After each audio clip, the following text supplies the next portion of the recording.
Hi, boys and girls. If you are on this video, that means you already observed your two animals at the zoo, and you made a seesaw video talking about how your two animals are the same and how they're different.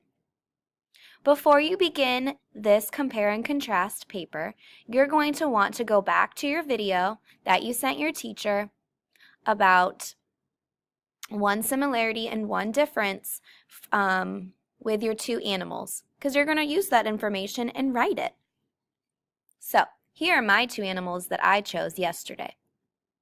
I chose the panda and the condor. And there's my beautiful picture. Now I'm going to label pandas, condors.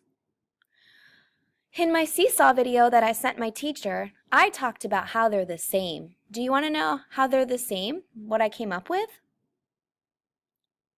I said trees are an important part of their habitats. Let me tell you how they're different.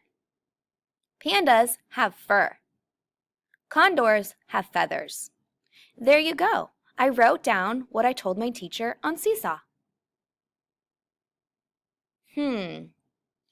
I don't know. What I wrote, it's kind of boring. I want to add some sparkle words.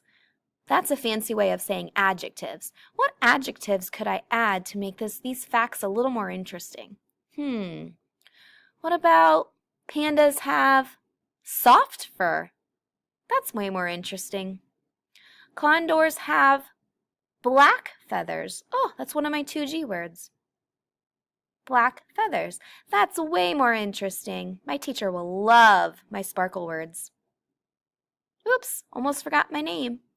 Now it's your turn to fill out your compare and contrast.